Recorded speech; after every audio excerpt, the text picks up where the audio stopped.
a Sydney-based startup. It's been about 5 years at this point, I think. Maybe getting 2017. It's getting up to 5 years. A few people then.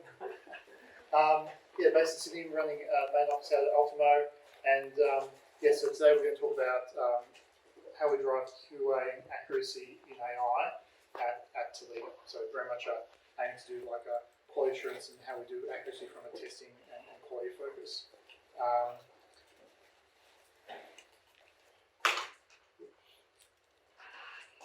Cool. So just a quick rundown of what the topics we're going to go through, and then we'll go through the detail. So we'll quickly talk about who is Tiliter, how we use AI, the challenges we face, how do we train our AI, and go through how we collect and manage our data, and how do we measure things. So we'll go through each of those in detail, and hopefully take you on a journey of which things matter to us and why they matter.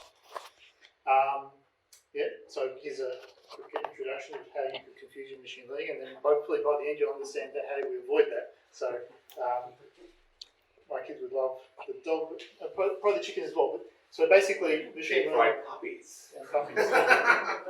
And this is very true. Like machine learning is really, if you train it with something and you show it something that looks the same, then it will think it's the same thing. So who is Tiliter? Like I said, about 5-year-old startup. We make our mission is to make computer vision accessible by creating easy-to-use products, and we'll go through some of those products just now. And this is a snapshot of the team as it was about 6 months ago in the Ultimo office. So how do we use AI in the products we use? So some of the features we offer through our products. So our main feature is fresh produce recognition. This is the main product focus we have. We have scale, which if you go to Woolworths, and we're also doing a trial with Coles now, so pretty much this scale on the far left is in all the Scan and Go stores in Australia. And also it's in the deployment phase where within about by Christmas, we'll have those scales in every Woolworths store in all of Australia, in every fresh produce department. These are different to the scales that are currently in checkout? Yes, so these are dedicated scales in fresh produce. The product, so from a product focus perspective, it's our product. We deliver the entire solution, that whole scale, the camera, the compute that gets put in the fresh produce department. The old scale that hangs in your fresh produce department gets taken away. Those mechanical scales are rendered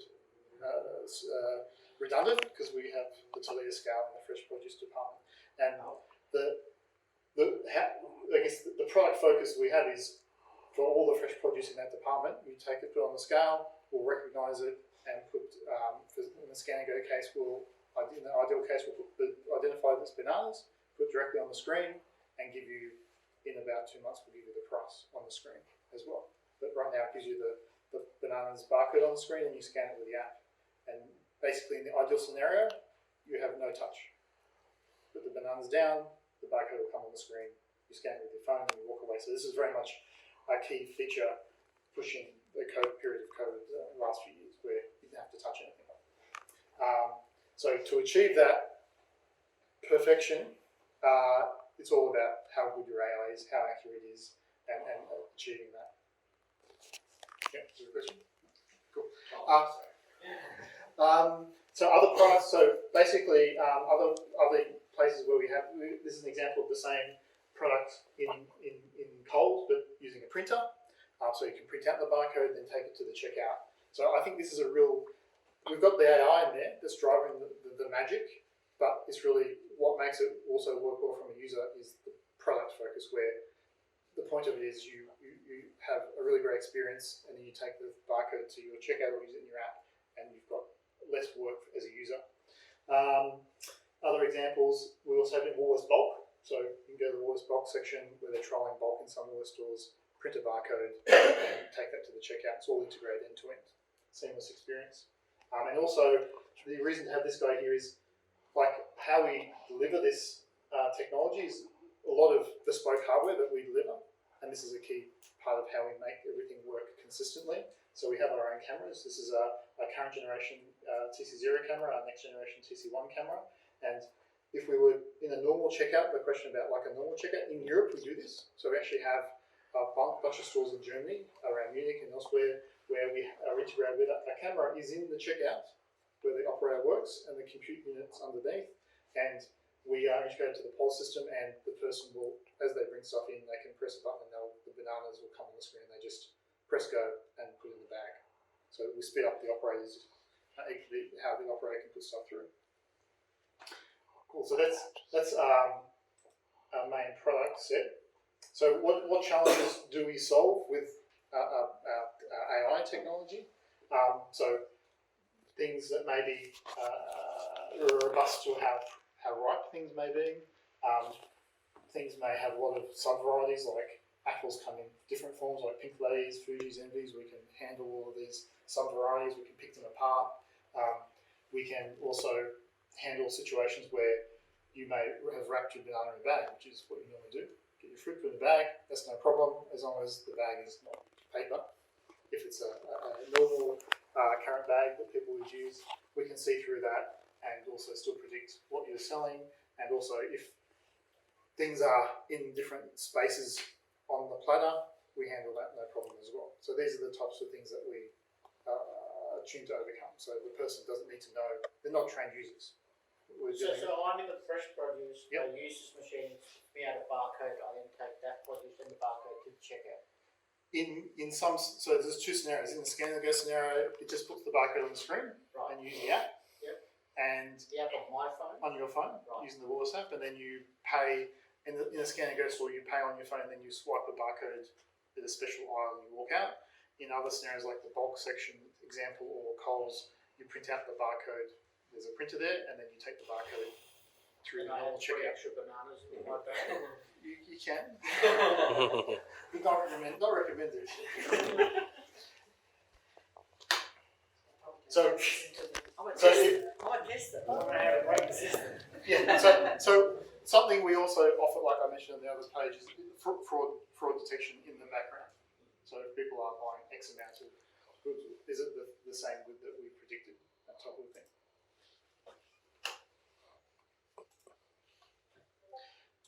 What are the challenges we face? And then we'll go through these, and then we'll talk about how we attempt to overcome them. So, biggest challenge here is really it's all around data.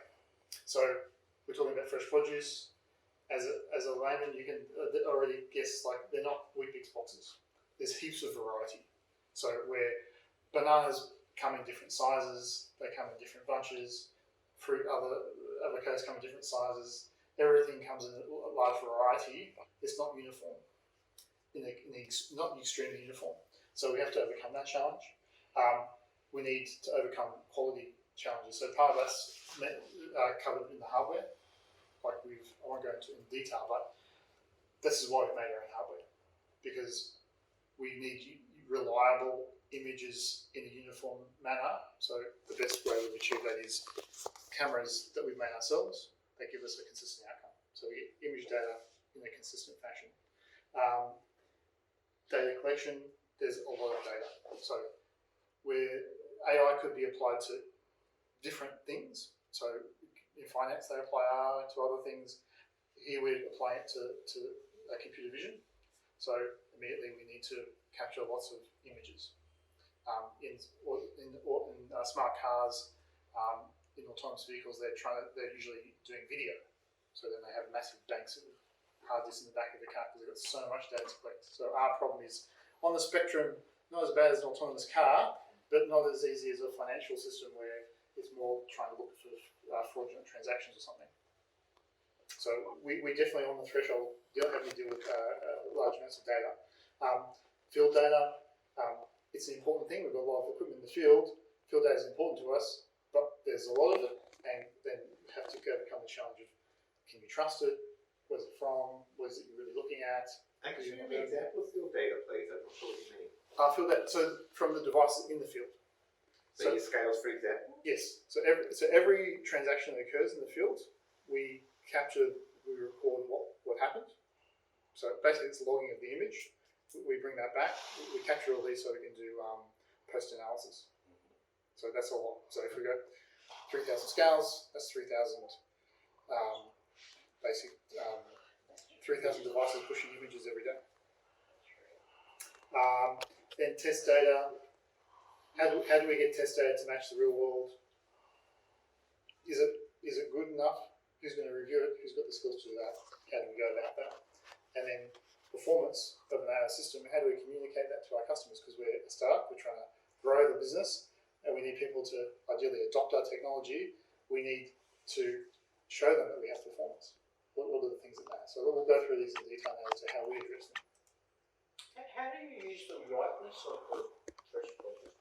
Or it's overcoming the ripeness, because different ripeness will appear differently. To Yeah. identify the It's still where banana, regardless of what yes. stage of ripeness. So we want to be resilient to that. Yeah. So we overcome. So we are resilient to that. Okay. So I guess the key starting point is really to go on the journey of what are the things that really matter, because it's an AI system. We'll go through how do we actually train the AI, because that leads us to the things that really matter to us in terms of quality. So we're running a reproducible. So this is really common for AI. Run a reproducible supervised training situation. So we've got a pipeline that we run. We have data that training data that we'll go into more detail about, and then we will basically run the training and then check whether it's matches the performance that we need.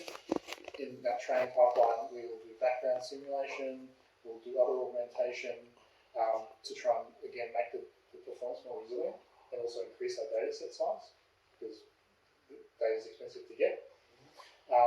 And basically, that's pretty much how you. Yep. Excuse me. When you're talking about performance, are you talking about the quality of the output, or the how fast you can return the output? The quality of the output. So it's about how accurate is the model. Okay. So when we it's probably a better description on this page of so to do the training, we'll go through a multitude of epochs, and we take our test data. The test data immediately training data. Take the training data. Training data very confusingly gets split up into train and test, which is a common action in AI training, and then we train, and then each train runs an epoch. We might run multiple epochs, dozens and dozens, and at the end of each epoch we see how close we are to being able to predict against the test set. So we keep the test set separate. We train on the training portion. We see at the end how much error rate is there against the predicting against the test set, and then we adjust the model and then run another epoch. And you run that until you get to overshoot, undershoot, and then you decide at what point you're happy that this is as close as you're going to get. You're not going to get to 100%, but you're aiming for as close as you can get. And then you need another target set. So you have done this, so it's attempted to be uniform and get to as accurate as you can to predict that test set, but you want another target set to benchmark against that it's never seen, because you've been showing it. So basically as a child, you've been showing it your training set over and over again. You're saying, I'm training you, and then do you know this? Do you know this? And you reach a certain point and you get to the end and say, I think it's as best as it can understand what the test said I'm showing it, and then you want to benchmark it and show something it's never seen. And then we show different models the same benchmark set to see, is this model actually better than the other model? Because neither model has ever seen the benchmark set.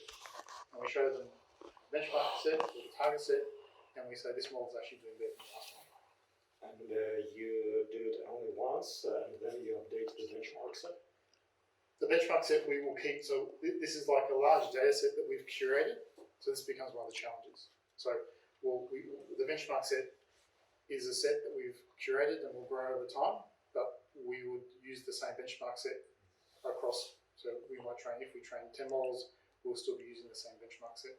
Could this be biased just from your location? So if we eventually get to Sydney, it could be quite different to what Tasmanians get, or Northern Territories get. Yeah, so as soon as we go into other markets, the challenges we have are around people may use different labels, people may buy or grow things in a different manner. So the farmers may shift the produce it's not like Weet-Bix anymore. It's like maybe you make Weet-Bix and ship it to 5 countries from the same factory and change maybe something on the back.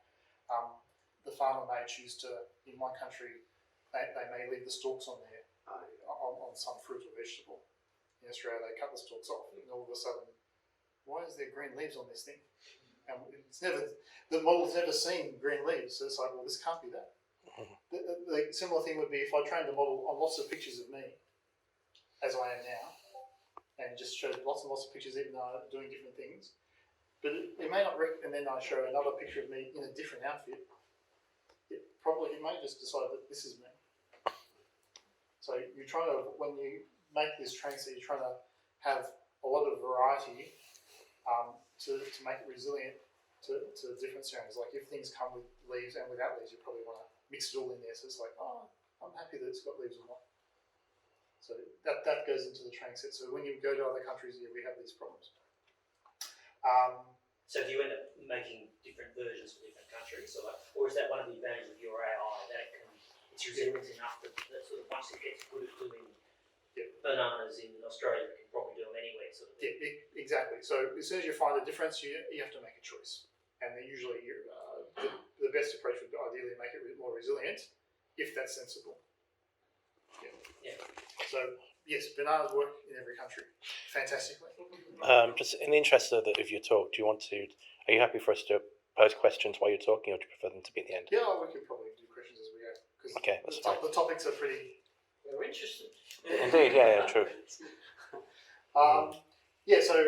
So it's very true. So we have the benefit and the negative of produce is worldwide. So the opportunity is that if we can get bananas resiliently working, then they'll work in every country, and they do. But then also you may sell a different piece of produce in another country that you never saw before in Australia, and it now competes. Sorry. And what you thought was you were resilient because that thing was no longer not sold in Australia, is now sold in another country. It's like, oh, it's very similar to my carrots. Oh no. Now I have a problem I need to find a way to address. Just one question, actually. Do you find that there are particularly unique problems to the kind of things that you're trying to recognize and the kind of models you try to run? Do you have lots of local minima and you're not quite sure which is the most accurate, or are there particular, kind of unique problems that you have to deal with that, say, other people who do sort of visual AI wouldn't necessarily come across? I'd say it's to do with how people prepare and sell their produce. Like things like, I think in the next page might have not a label. Like if they put a label on the fresh produce. So this is what happens when, like for example, you've trained your model. So this is pretty much true. You're going to train your model. You think you've got a great set of data, and then you show it your benchmark set, and then it still can't do it. It's like, well, okay, let's try again. So there can be lots of that. It's like, I'm trying to solve a problem. You think you know why the problem's there, so you try to make your model more resilient by adding certain data, train it, and say, well, is it resilient now? Oh, no, it's not. Okay, I didn't do the right adaptation. And is it a time or a number of images to get to that benchmark set, or how does it work? Like, does it take a week to get to the benchmark? Oh, it's only a few. Like to do normal training, it's like, depends how big your data is, or what type of, like we're doing visual data, so it's a few days. Depends what you want to pay for as well. Like everyone's doing this in the cloud. You're renting resources. You pick the resources that are the best value for you, and then you pay by the hour. You just download Google Images and. Oh no, for the benchmark. Oh no, or I guess an IP advantage is if you're training a set, and people talk about having moats in startups, like if you're only training on stuff from Google, then you have no moat. Anyone, because all this tooling is very much available to everyone. It's very much commoditized. So yeah, people, it's very interesting. If someone says, "I've got a staff and I've trained everything," it's like, the critical thing usually is for our staff, where's your raw data from? If it's from Google, it's like, this is no good because someone can do that next week.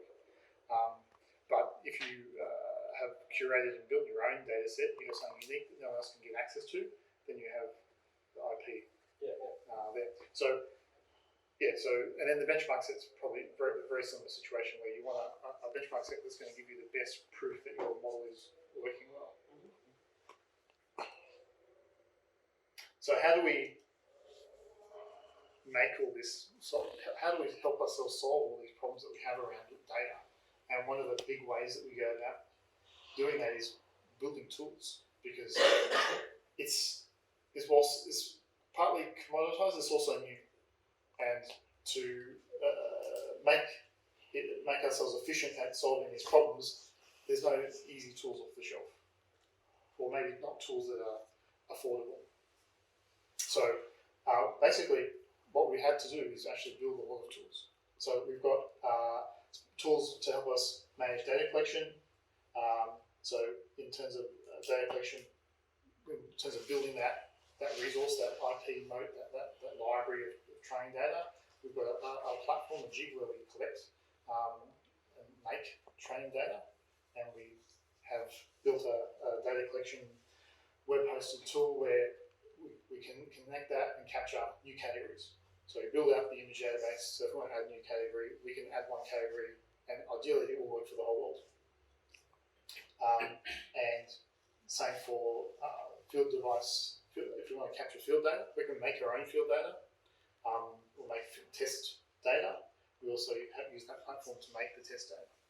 And then that gets synchronized into our back office, goes into our data store, and then it's available for use.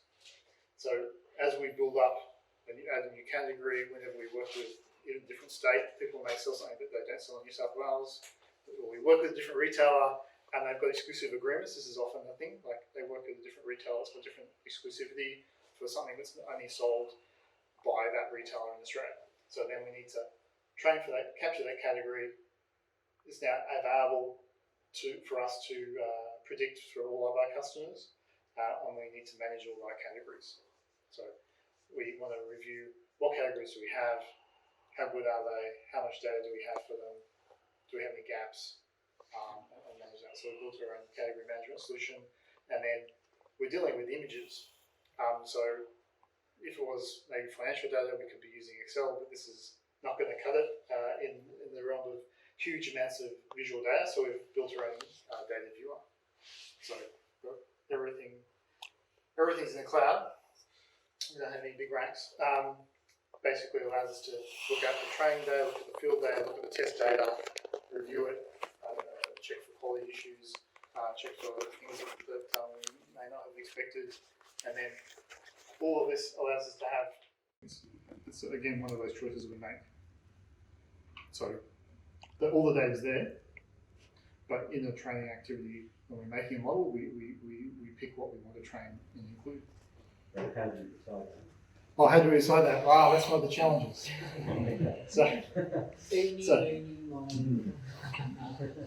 Well, like if there's something that's not sold in Australia at all, we may choose to leave it out if the model's only for Australia.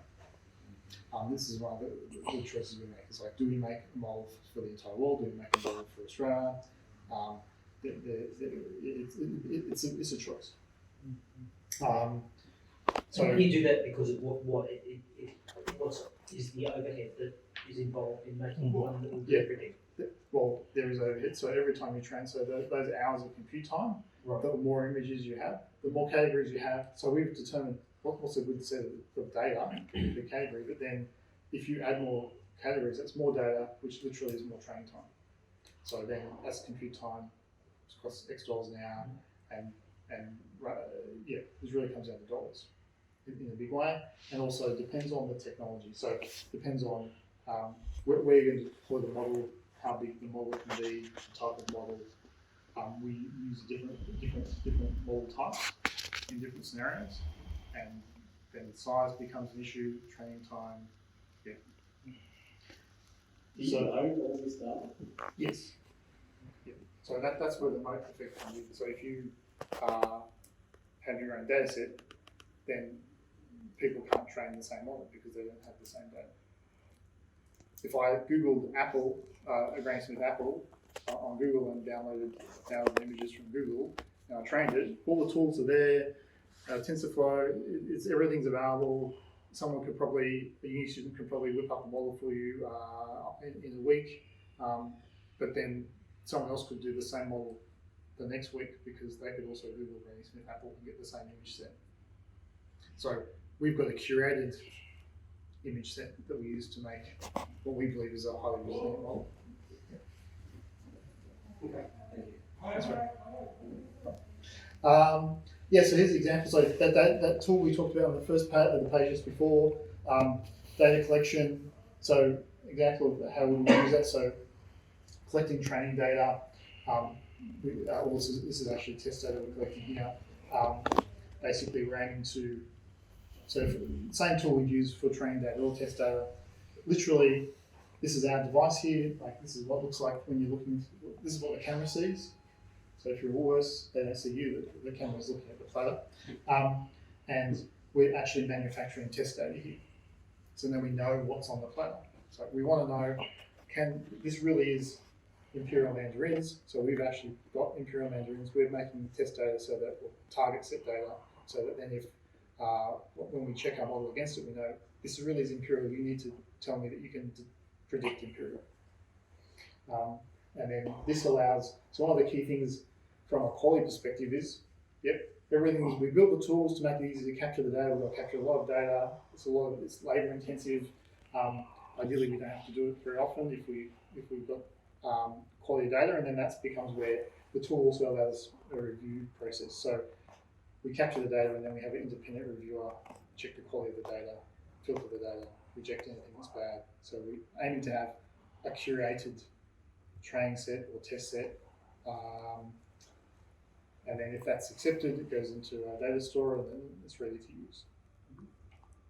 And this is an example of like the topic about the variety internet, like even Australia and different stores around the world, like when people have labels on things, we would take these away because we intentionally aim to be resilient to whether it's got a label or not. Whereas if we leave the labels on, it's like, well, it's going to think of the label. So we take those away, and we just want to really focus on what is the produce. And because we say take it away, you process the photo before you send it to our matching? We take them off. Like we don't want to we're trying to avoid bias. Right. Yeah. So I mean, this is one of the things you're trying to. It's easy to introduce bias.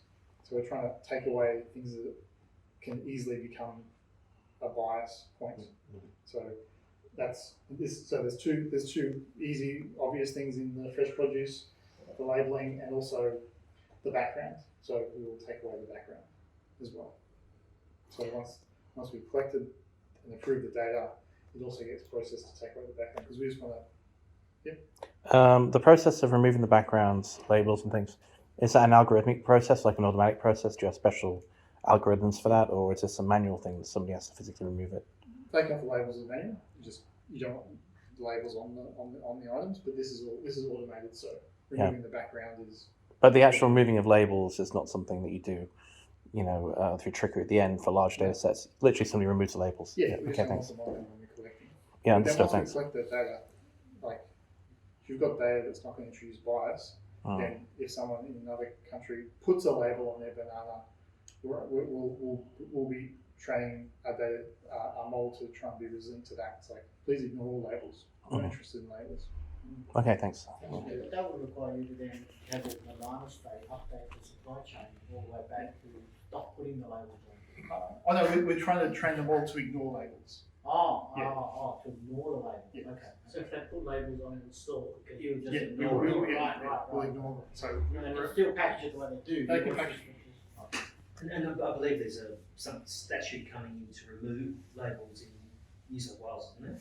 Isn't that part of the initiative, the anti-plastic bag sort of, because they won't give you a plastic bag because the government has mandated that we're trying to get rid of plastic bags, but they're going to get rid of the small labels on fruit, I think, as well. I'm not sure about the fruit. Maybe it would be a good idea because they're pretty wasteful, but I mean that would be perfect for us because makes it easy for us, right? Yeah. I thought that must be. we'll be supporting that 100%. Okay, yeah, fair enough. Yeah. How do you identify which training set is better?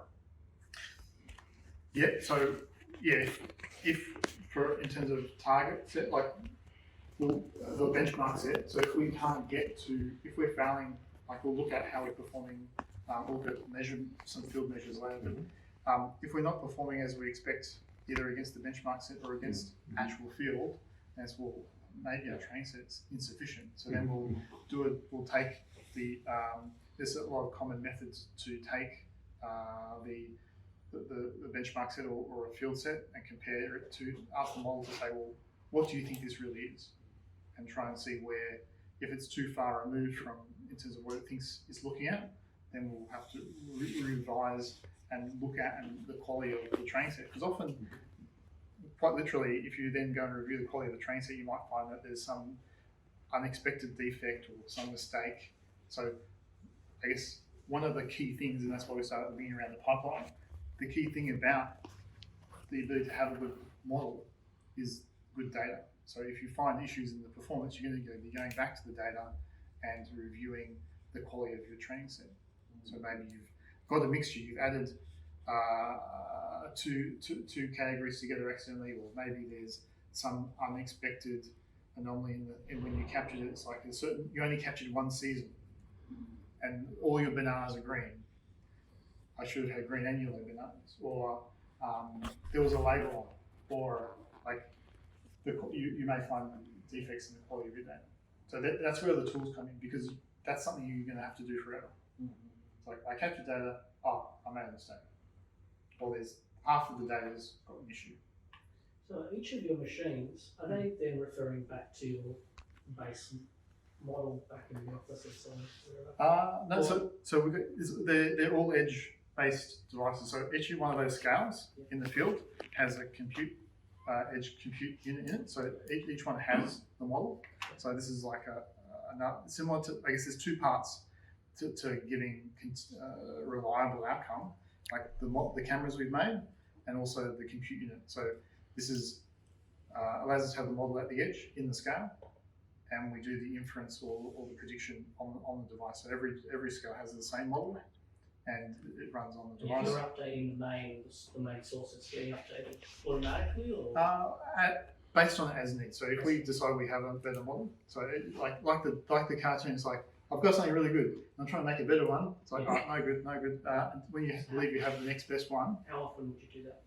Really, it depends. Like ideally every month, once a month is a target, but it depends on people. Change that often. Depends if people are adding new categories. People are really new categories that are the key driver to wanting to make a change. Because if you've got either you've got poor performing categories or you've got new categories. Yeah. And then so this is like the original edge compute unit, TV4, the most common in the scales. And we also have a newer industrialized TV6 edge compute unit. So basically that's the brains on the device. So models loaded in there, images come in, makes a prediction, and gives you the outcome. Do you monitor the performance of those from a central unit anyway? Yeah. So all the data. So we've got dashboards. Yeah, like basically, I guess not live, but semi-live. All the data. These are all online, and they're constantly pushing back stats of what they predict, what's the image, and we look at the performance. So we'll come to that at the end.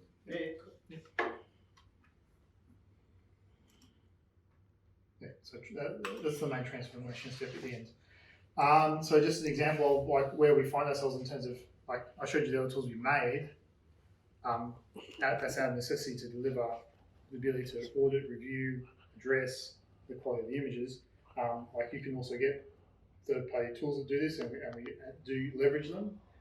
This is Data Loop. We've used that a little bit, but like as an industry, this is an example of the UI is pretty similar to ours. Like this is an industry-wide challenge.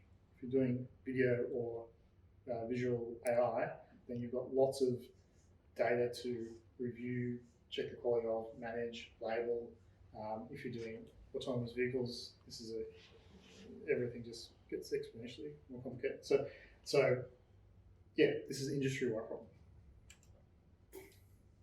Yeah, then like if we've got that field data, like we said at the earlier challenge, like we've got a challenge of what actually was there. So on our scales, we have a nice situation where the person actually tells us what they think they're buying. So if the person's buying a capsicum, they tell us we're saying, oh, they're buying a capsicum, and the person will on the screen, if they don't disagree with us and they buy the capsicum, then we get the information back that they agreed that it was a capsicum. So we get that basic information, and they also have.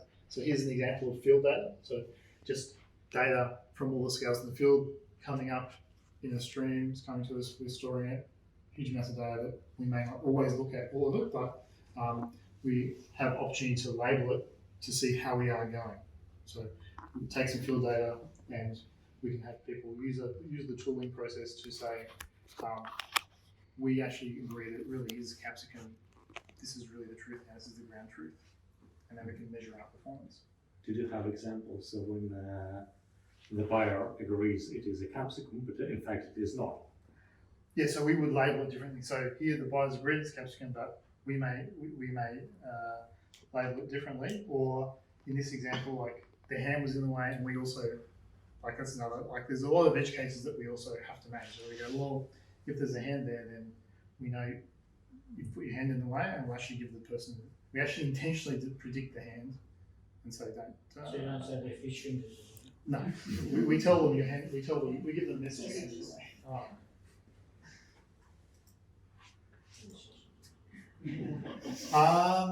Yeah, so then how do we measure? So this is not, maybe it's big enough, hopefully. So if we do that labeling, then we have a really reliable way of knowing that we can trust the performance that we then measure against ourselves. So we look at two sort of perspectives when we're trying to see how well we're going, the most relevant. So how, like in terms of which things are the most popular things being processed, like in terms of numbers of things being sold. So this is an example of like the top three things. So avocados, there was something like if someone's in the store and they've got stacks of bananas and they've got ginger in the corner and galangal and turmeric and stuff, they might sell 1,000 bananas but only one stick of ginger. So it's really bananas that we care about. So we want to know what's the thing that was the most thing sold, because then that's the thing that we really need to deliver performance on, because that's the most transactions, this is the best user experience, this is the best product experience. So from a product perspective, what's the primary throughput? That the top few things might give you 90% of the throughput. So these things need to work well. So we take those and then how well are they working? So in this case, like 99% being predicted top one, next product 95% automatically coming up basically. If it may come up with two options, in which case the person has to pick two, and then it would be there's 10% there. And the worst case, they may have to actually search in the product catalog. So the aim will be on the scale product, everything that's for sale is available, but we may not be able to predict everything. We may not agree with the customer, so they can still go through the catalog. So they can still go, oh no, it really is potatoes, and they can go searching through and say it's potatoes, if they really want to. And then we measure how many times that happened in terms of how many times did we say it was capsicum, and they said no, it's potatoes. And then for those, they're probably they're worth looking at. Or then we'll label them and we'll see how often we are in agreement that we got it wrong. So we want to know how often we're wrong. Yeah. And then would you be looking at the data that you captured to work out, you know, why it was misrepresenting them? Yes. Yeah. Misidentifying. Yeah. So in those other tools, like there's a click through. This is in Tableau. But there's another tool, like in the other tool we're looking at, like you can literally click through. So we added the feature of you want why is that category not performing well? This is odd. Click through, look at the actual images. Like maybe there's a lesson there. Carrots. Yeah, show me all the carrots. What happened there? Oh, why is that happening? Yeah. So because it's image based, there's a lot of opportunity for human assessment. So I guess this becomes a challenge because every human is different. So there's a little bit of a knowledge curve there, but it is part of that. I guess the sector where they're in. And so, did you say that you can teach it a new fruit or product within a day? Yeah, probably in 3 days. Yeah.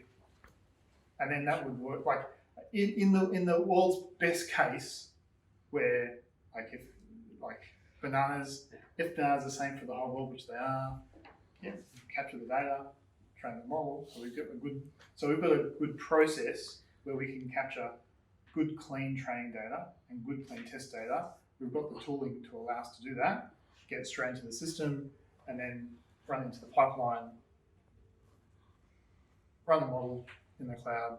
And this becomes where, if we train that model with every category that we ever had, that's going to take a long time. Whereas if we shorten it to something that's sensible, then it's going to be faster. And then it's like that category's in there, check against the benchmark, and then if it's good enough, then you can deploy it.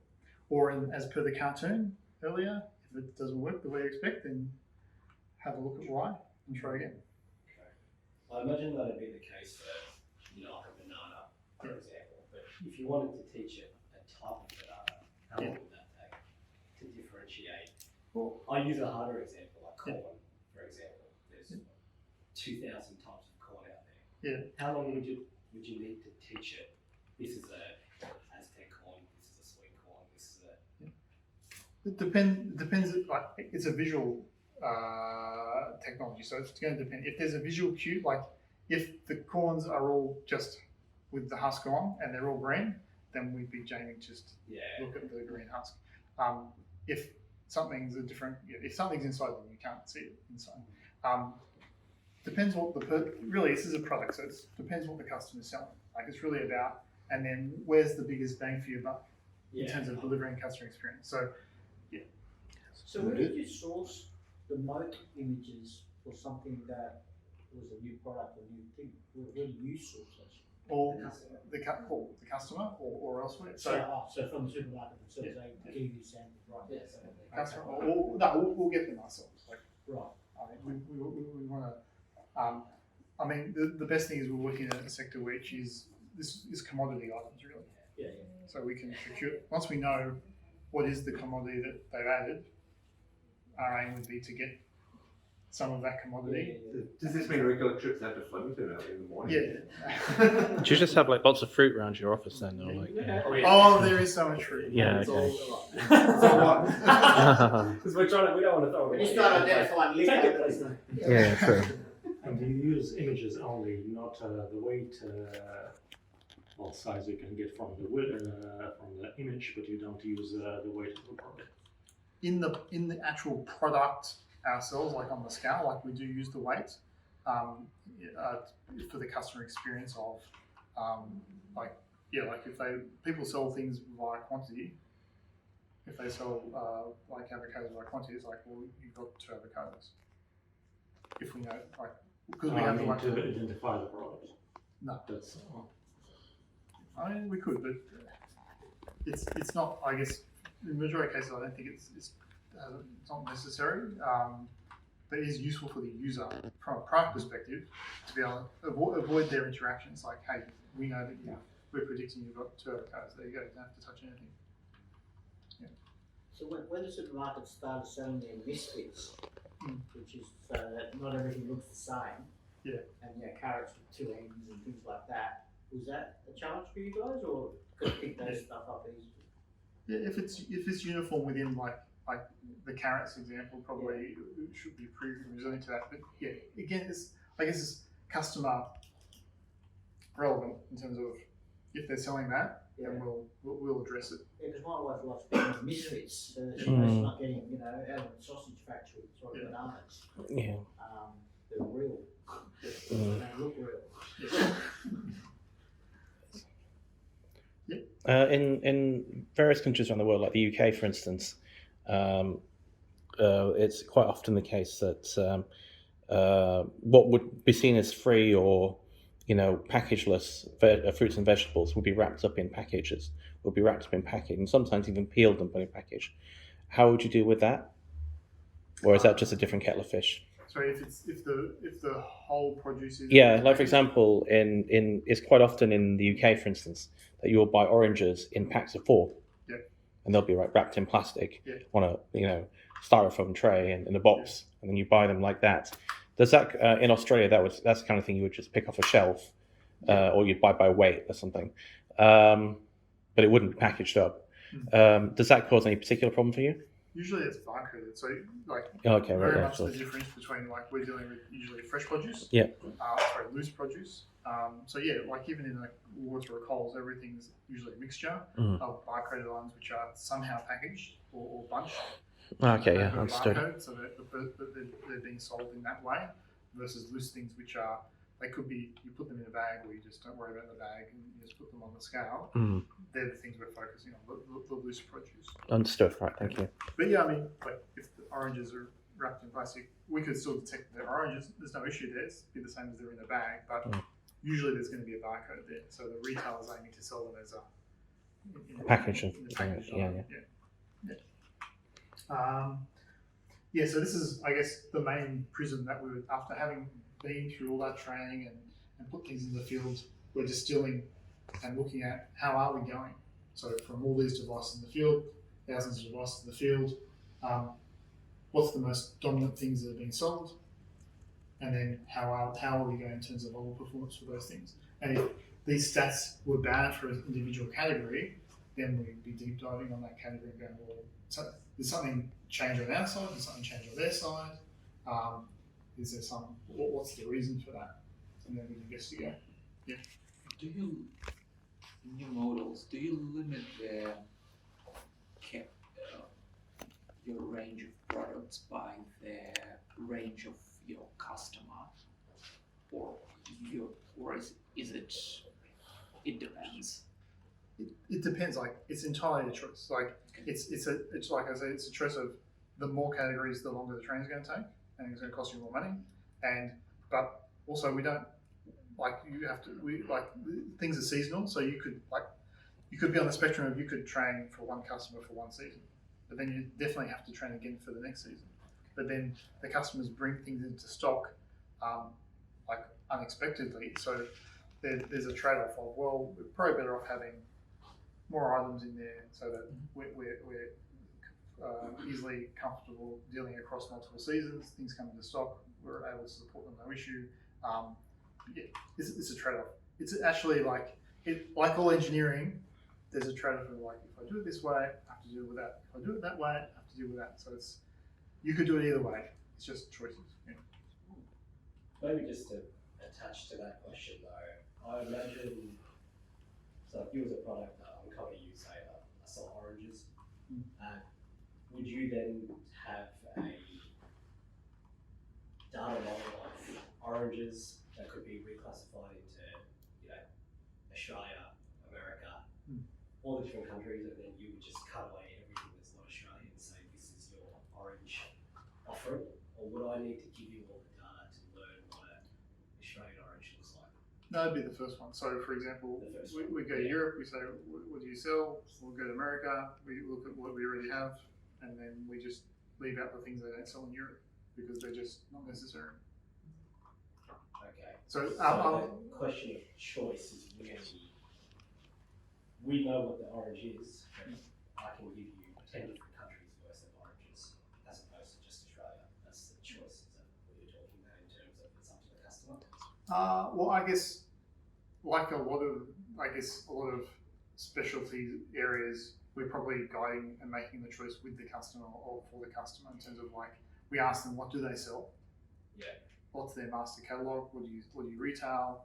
And then we'll just marry that to like people like, but they know that they're selling navel oranges, or they're selling Valencias, or they're selling some type of mandarin or lemon. Yeah. It's like, okay, well, we've got that in our catalog, so we'll just make sure it's available. Yeah, here it's ready. Yeah. If you have a different variant, we can teach it that too. If it's different. So yeah, a lot of knowledge required. Like if we were doing AI for a different field, then we'd have to learn all about some other domain, but our domain's fruit and vegetables. So we have to learn all about what are the varieties, what are they hybrids, is it actually just the same thing with a different name? But I assume you could extend this quite easily to like flowers that Woolly sells as well. You could know which flowers will go. Nuts. Nuts. Yeah, so we've got the bulk solution, nuts. Just a quick question. In terms of the kind of people who would measure performance and try and find issues, would these include testers in the sense of what QA people are you normally think of as QA people, or would these be like dedicated data scientists and statisticians, or is that next one? Oh, this is kind of the second last slide. Oh, okay, sorry, yeah.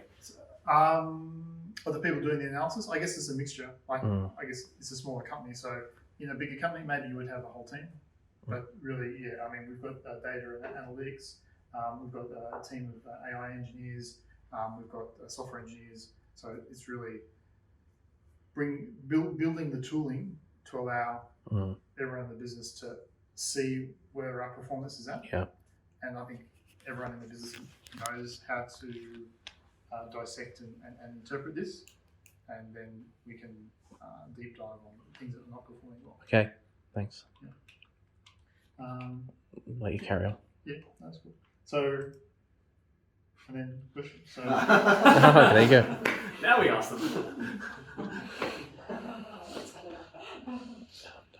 So there you go. That's why I keep throwing that "Are you a robot?" thing. Yeah.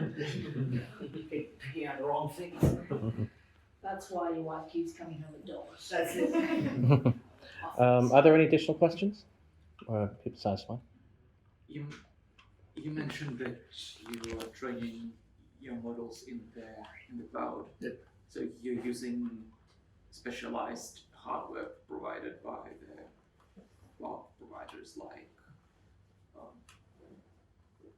Usual suspects. yeah. Usual suspects. Yeah, of course. GCP, AWS. GCP, AWS, Azure, they all supply, they've all got GPUs available.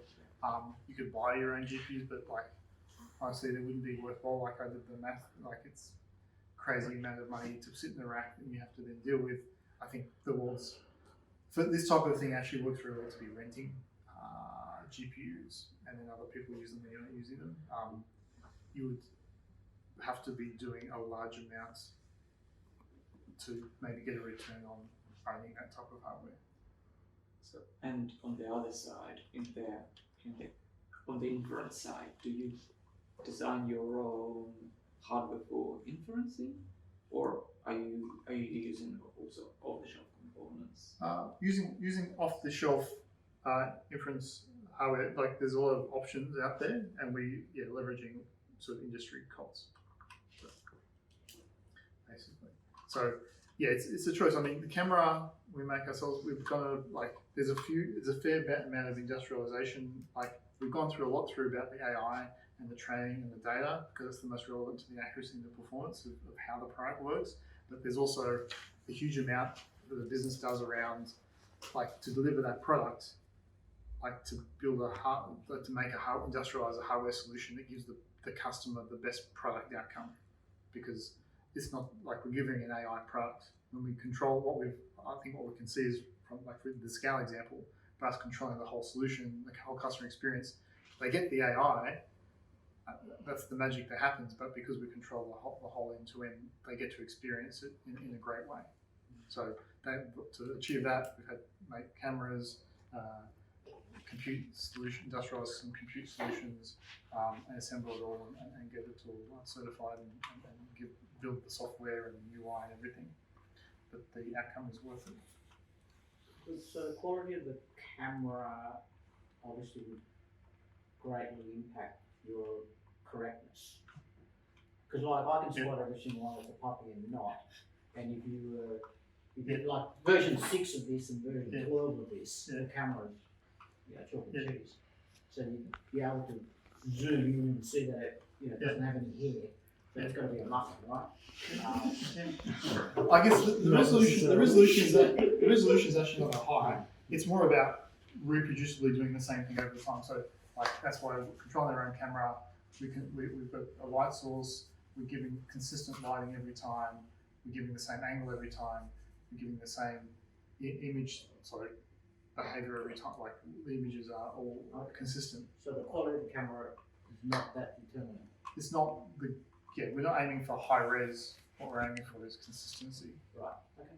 So those images were pretty small, and you could tell the difference, right? Yeah. Well, the AI can too. Yeah. It's the same. If you can tell if there's a feature that is able to tell you the cue of what it is, the model will learn that. Yeah. Right, okay. The same way, even though that was low resolution, Yeah. it was probably 20 pixels by 20 pixels, but you can tell, right? Yeah. It's the same phenomenon.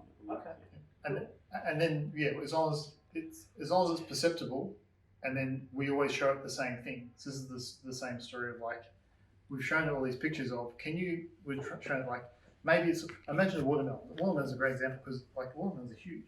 We only have to see a portion of the watermelon. It's like, hey, this is watermelon. You get to see a stripe. It doesn't know that the watermelon is this big. What it knows is when it sees watermelon, there's a portion of watermelon, and then when in real life, when the watermelon gets put down, it sees that portion of the watermelon skin and goes, oh, that's watermelon. It's like, yes. Oh, what about if I put a red side down? It's cut. Oh, red side down. Well, we trained for that too. Yeah, right. Yeah. So cut fruit, cut pumpkins. So pumpkins, whole pumpkin. But if you cut a pumpkin in half, put half the pumpkin down. So yeah, we have to train for all these. We have to, and then that becomes one of the choices. When we talk about resilience, it's like I could train for: do I treat that cut up pumpkins and whole pumpkins as pumpkin? Actually, no. The customer sells them differently. So we should different price. So we should treat them differently. So that becomes one of the inputs to how we choose to separate them. It's like, well, the customer actually sells them separately, so we need to be able to identify them separately if we can. But maybe we can't, like the corn if everything's green, or the dragon fruit is a good example. Well, I'm thinking about a small mango fruit and a big apple. They may look quite identical. Yeah. If there's enough features that should make it a mango, shape, colour, then it'll be able to tell. So what's the, like, at a high level, what problem do you solve? The checkout person having to say it's a banana, or plastic, or what? How is this making the world a better place? We can say that. Well, it's definitely saving customers time, saving packaging. How's it saving me time? The checkout chip does it, right? Because it's in the scan and go space. So if you're in the Have you seen Scan and Go? Do you know what it is? I know what Scan and Go is. So if you put this Right. produce on the So scan and for go, that specific, well, that's one use case. Yeah. So what we're doing actually right now, we're doing a trial with Coles as well, where you print out like the same outcome, but you get the barcode, so you don't have to go through the catalogue later. Just swipe the barcode on the way out. The bulk problem space as well, where because everything's loose, you need it tagged with the barcode to avoid you having to go through. So this will say you go through the Sorry. So it's a time efficiency. Yeah. And also, like in ideal situation, like we can identify fraud, people taking action on that. That we know it's fraud, and hey, someone should take an action, and have the retailer having a policy of how they deal with that problem. Yeah. Okay, cool. Bags. So one of the things we push also is like we've got a lot of different features that we. Yeah, you understand. How is this? It's the template. It's the Like, template. you It's can the use, template. Like we have other features as well. Like we can detect whether it's a bag or not. That's a value proposition because people usually every retailer takes away the bag weight by default, but you don't need to. They just do that to avoid them making the choice. Whereas we can say, well, there is no bag. All these types of things. So there's a lot of features. So it's a matter of finding the best value features for each customer. And one of them is time. Yep. So one of your products is the scale as a hardware plus software. How do you test that? As a solution. As a solution, yeah. Yep. So I guess it's fairly industrialized at this point. So we've also got an operating system. So we've got we didn't go through in detail here, but obviously there's an operating system that we've baselined, and then there's software that we write that we then test before then we deploy that, and then we then test that software on a device, do do QA on that before we actually ship it out into the field.